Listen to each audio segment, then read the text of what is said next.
Welcome to TRS Clips, where you'll find happiness through your own curiosity.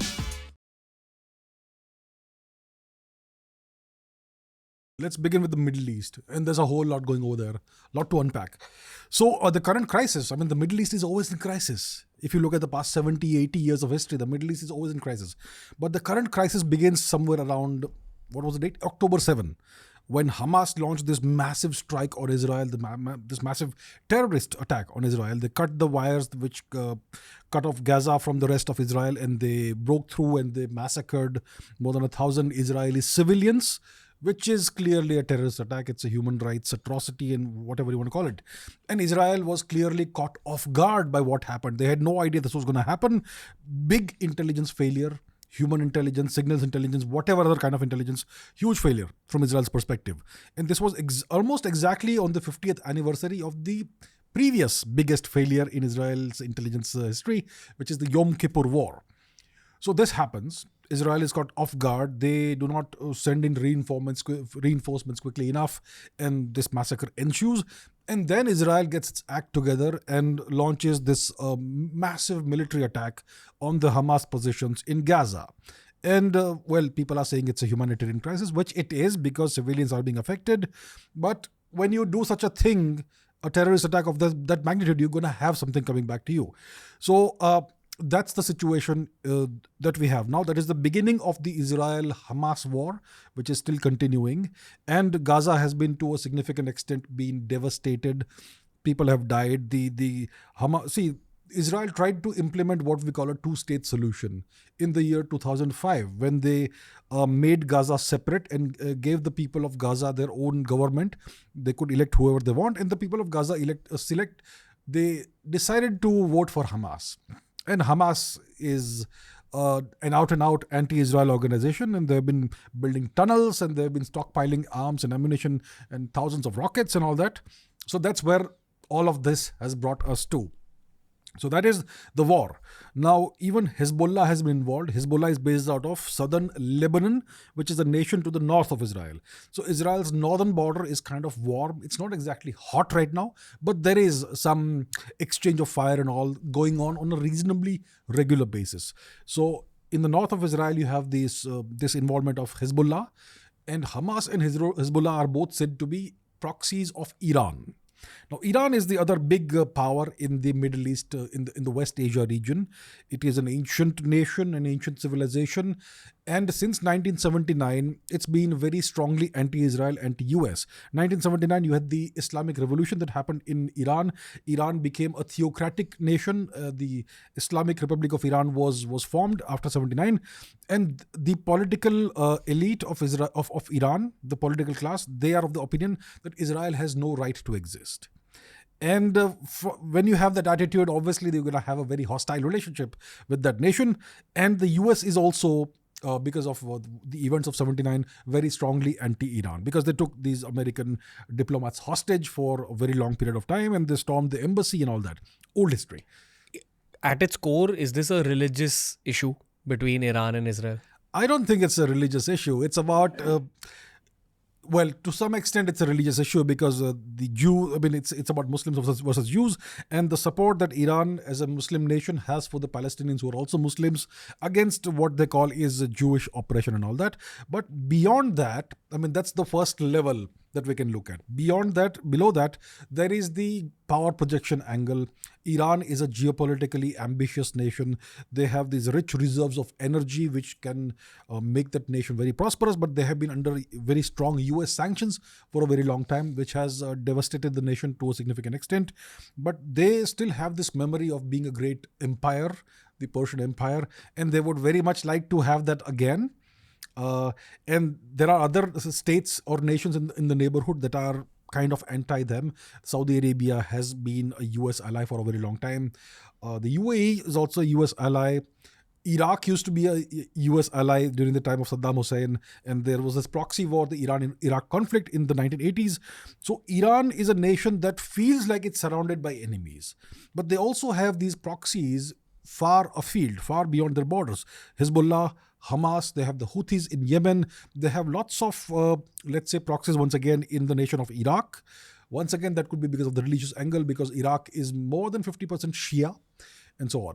So Iran is playing this game. They want to project power beyond their borders. They would like to re-establish maybe the Iranian empire, the Persian Empire. And they are also in the process of developing a nuclear deterrent. So the Americans and other nations had come to this agreement with Iran. It was called the JCPOA, Joint Comprehensive Plan of Action, within which the Iranian nuclear program would be capped and it would be only used for civilian purposes. But Mr. Donald Trump walked out of it unilaterally in 2017 or 2018. The viewers can check out the date. After that, Iran has been free to once again start enriching uranium hexafluoride through its centrifuges and, creating more uranium, enriched highly weapons-grade uranium, more than 90% pure uranium that you can use in nuclear weapons. So Iran, as of today, may probably have sufficient nuclear fissile material, to perhaps construct a few rudimentary nuclear bombs. And that is something that worries Israel a lot, because Israel also is a nuclear weapons power, an unstated nuclear weapons power, but it's believed to have about, let's say, 90 or 100 nuclear warheads. So there is all these dynamics happening in the region. There's also the Turkish angle. North of Iran, you have the nation of Azerbaijan, which is a very strong Turkish ally or proxy. And they are trying to create this pan-Turan corridor, which will essentially wipe out the nation of Armenia and create a whole Turkic corridor from Turkey in the west all the way to Turkmenistan and other Turkic nations in the east, Central Asia region, which is something that Iran would not like to see happen. Even the Americans would not like to see this happen. Even the Russians don't want this. So there's a whole lot going on. The Middle East is always a very complicated region, but you have that. And then what happens on April 1 this year is Israel allegedly launches an airstrike on the Iranian consulate in Damascus, the capital of Syria. Now, Syria has been under siege for the past decade and a half. The Americans tried to effect a regime change. They tried to remove Mr. al-Assad from power, but the Russians stepped in, Mr. Putin stepped in and ensured that this government does not fall out of power. And Syria it's kind of a fragmented nation. If you go to the far east of Syria, there are a couple of US military bases on Syrian territory. So the whole of the nation is not under the government's control. But Syria also is, let's say, a Russian proxy, and there's Iranian involvement there as well. So Russia, Iran, and to some extent China are working together in the Middle East region to offset the US allies in the region. So there's a Cold War kind of process happening, which kind of sometimes spills out into hot warfare. So the Israelis bombed the Iranian consulate in Syria, which is clearly a violation from any perspective of international law. Now the Iranians were put in this conundrum. What do you do? If you don't respond, you lose all credibility, and your allies will be afraid to trust you after that. So they had to respond. So then later this month, in April, I don't remember which date, 13, 14, something like that, the Iranians launched a massive strike on Israel. A whole bunch of drones were first launched. Then they launched cruise missiles and ballistic missiles. But it was done in such a way, it was choreographed in such a way that all these assets will arrive in Israel at the same time. So first you have to launch the slow-moving offensive weapons, which are the drones. Now those become very clearly visible on radar and all that. So the Israelis knew this is coming. And then they were able to take out most of this. So the Jordanian government got involved. They took out some of the missiles and drones. The Saudis got involved. They also took out some of the missiles and drones. And the rest of these missiles and drones were neutralized by the Israeli Iron Dome system. And some of the missiles, etc., they did impact some targets in Israel. Overall, not a lot of damage, but a massive number of assets were deployed against Israel. So this had a couple of effects. First of all, it did not do a lot of damage in Israel. It was choreographed in such a way that the Israelis could see it coming. But the Iranians got to see exactly which nations act in which manner and what are the kind of defenses they have. And once again, the Iranians did not have to spend a lot of their stockpile. It was just a fraction of what they have in reserve. So that's what happens. Then the Israelis, obviously, they are now in a position that if we don't retaliate, we will lose face, we will lose credibility. So they also launched a retaliatory airstrike on certain Iranian targets a few days later.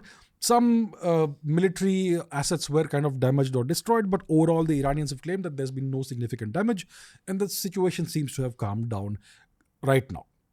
The main problem is that the two nations, it's very hard for them to go to war because the borders of the two nations are about 1,000 kilometers apart. And the major cities are about 2,000 kilometers apart. So how do you fight a war? Unless you get the US involved. The US has military bases in the region, south of Iran, across the Persian Gulf and all that.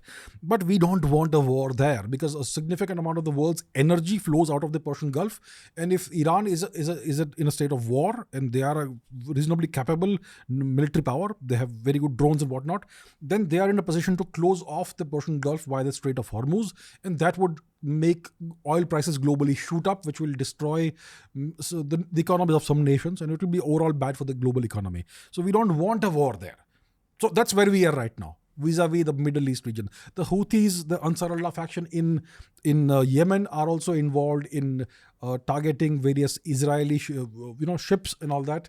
There are Somali pirates involved in the Western Indian Ocean region. The Indian Navy is currently conducting freedom of navigation operations in this region, especially vis-a-vis the Somalian pirates, so that there is a reasonable amount of navigation and the overall economic order is not affected too badly. So that is the situation right now. The Middle East is more tense than normal. Now the two nations won't go to war. It doesn't look like that, but there's gonna be, let's say, asymmetric warfare between the two nations, which means proxies will be involved in some way. The Mossad could carry out assassinations of various hypothetically could carry out assassinations of various Iranian targets within Iran. The Iranians could use their proxies in various nations to attack Israel in various ways. There could be cyber warfare and whatnot. So the situation is not normal. It's way more tense than normal, but hopefully we won't have a hot war. That's where we are vis-a-vis the Middle East, the West Asia region. While you were talking about Iran, you said that they have geopolitical ambitions. Yes. In today's day and age, what does geopolitical ambitions mean other than expansion of land and or expansion of bank accounts? Yeah. So geopolitical ambitions means that you want to have more power projection in a variety of ways beyond your borders. Iran, obviously, at the end of the day, you want your borders also to change and you want to grab more territory.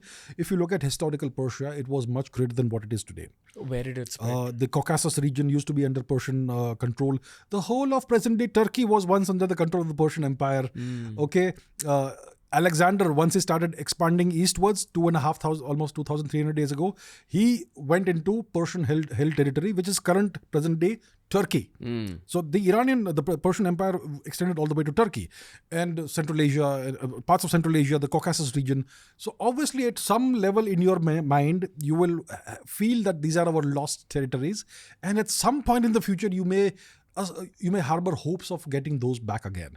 And the people of the Caucasus region, they are kind of, you could say, they practice what you could call Iranian culture. The languages are like the Ossetian language, Ossetic language are Scythian languages, Scythian derived languages, which are considered to be Iranic languages and all.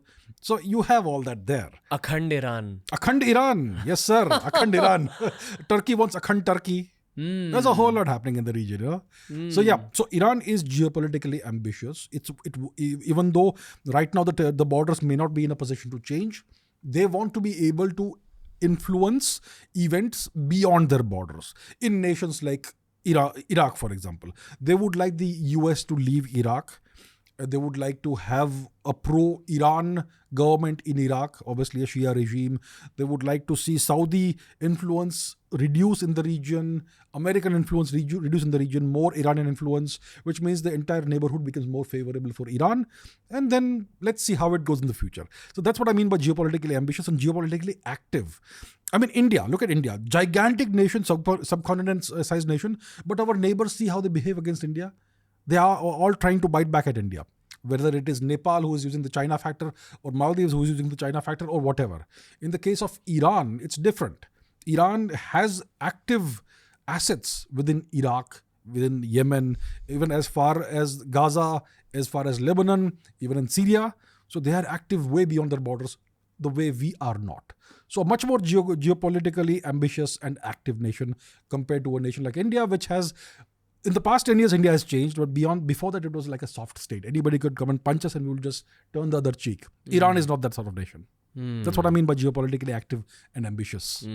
Whatever's happening with Iran, Israel now, did you think that this is what is going to unfold in the Middle East? Like, what was the version of this in your head before this Iran-Israel thing happened? It happened completely unexpectedly. See, I look at probabilities. I don't try to make predictions.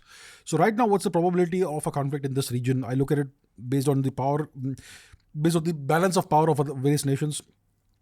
I have constructed what I call, it's not released yet, but by the time this episode comes out, it may be released. It's called the Chavda Index of hard power. So every nation, you can actually construct a hard power score based on a number of factors. So the US, in my index, it's the first Indian index of geopolitical power. Okay, in this index, the US gets about 94 out of whatever score it is. The next most powerful nation is Russia, which is above 50. Then you have China, which is around 15, and then India is fourth at 4.9. So the top four nations are the US, the sole superpower. Second is Russia, which is the near superpower. Third is China, which is like far below Russia, a great power. And you have a local, a regional power like India. So every geographical region, let's say the West Asia region, you know what is the hard power score of each nation. And then it tells you what is the balance of power. And power is a weird thing. It exerts pressure outwards. The larger your hard power score, the more pressure you can exert outside and beyond your borders. It's like a physical force. So in Asia, if you look at the balance of power, you have Russia, the most powerful nation, which is a Eurasian nation. Then you have China, and then you have India, these nations. And there is a whole balance of power based on which nations are competing against whom. So based on that, if you look at West Asia, you have Iraq, which no longer is hard power because the US took it over after the last invasion. And you have two major powers in the West Asia region, which is Israel and Iran. Now, if you look at that, they are reasonably well balanced. So something happened and somebody made a plan that we're going to kind of try to offset or upset the balance of power. And that's how this Hamas war happened. It's not something that I had ever predicted. It is not something I had expected, but it happened and it caught everybody off guard. So it is not something that I had expected would happen. But yeah, that's a kind of volatile region where anything can happen anytime. And there are certain flashpoints in the world which you have to keep a close eye on. The West Asia region is a flashpoint. It's always a flashpoint. India-Pakistan, a flashpoint. India-China is a flashpoint. South China Sea, Taiwan, it's a flashpoint. And East Asia, North Korea, South Korea, that's a flashpoint. And you have a flashpoint in Europe as well, the Ukraine conflict and whatever is happening over there. So these are the major flashpoints. I'm sure I have not missed anything out there. So things can go wrong in these places. Somebody miscalculates, somebody does something stupid, or somebody does something unexpected, and you can have a whole chain reaction that comes out of it. So yeah, so I had not expected that the Hamas war will suddenly start October 7. It is something that came out of the blue. If we see a conflict scaling up in the Gulf, if this Israel-Iran thing actually scales up, first of all, do you think it will? I hope not. It doesn't look like it will. It doesn't look right now that it will. Could any other conflict scale up? Yeah, so the answer to the question is, which are the most powerful nations in this region? You have Israel, the most powerful nation, despite being so small. Number 2 is, let's say, Iran. Number 3 is Saudi Arabia. And then there's always the specter of Turkey. Okay, the shadow of Turkey is always there. But Turkey is not that powerful a nation, but extremely ambitious. Mr. Erdogan would like to revive the Ottoman Empire. Yeah, he would like to do that. He would like to do that going eastwards this time instead of going westwards. The Ottoman Empire expanded westwards into Europe. The neo-Ottoman Empire of Mr. Erdogan's dreams would like to expand eastwards and reconnect with the Turkic nations of Central Asia, the various stans. Uzbekistan, not Tajikistan, apart from Tajikistan, all the other nations are Turkic nations. Tajikistan is an Indo-Iranian nation, or they would say Iranian nation, Iranic nation. So the Turks would like to reconnect all of this and wipe out Armenia from existence. So I think overall, if a major conflict erupts, potentially in the Middle East, it will definitely involve Israel. The Saudis don't want to fight Israel. The Saudis want peace with Israel. The Saudis want to focus on economic growth beyond petroleum. Okay, the UAE also wants peace in the region. They don't want war. They want growth and development, and they want their economy to rise further.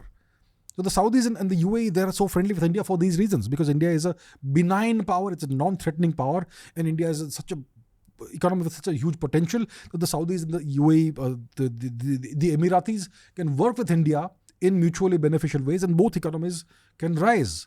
And we have the IMEC, the India, Middle East, Europe Trade Corridor, which was supposed to connect India with Greece and Europe via the Middle East region, and the Saudis and the Emiratis were supposed to be involved. But the Gaza conflict has kind of postponed the construction of this thing. So if a major conflict erupts, it's going to definitely involve Israel. The Saudis would not want to fight Israel. The Emiratis would not want to fight Israel. The Egyptians also would not want to fight Israel because they're in no position to fight Israel because their economy is not doing well. So who's left? It's either Iran or Turkey. So that's what could happen if something does happen in the Middle East. It's either Israel, Iran, Israel, Turkey, or some combination of these factors. Okay. Or maybe the US does something stupid in the region. Because the US has a lot of control in the region. They have lots of military bases in the region. They wanted to take down the Syrian government. This has not happened because of Mr. Putin. And they have a very old grudge to settle with Iran as well. So the Americans, if they do something very bright in the region, that could set off something. But hopefully it doesn't happen. Hey, if you enjoyed today's clip, make sure you check out all the other clips we've uploaded on this channel. You'll find a clip related to almost every single topic as long as you're willing to search for it.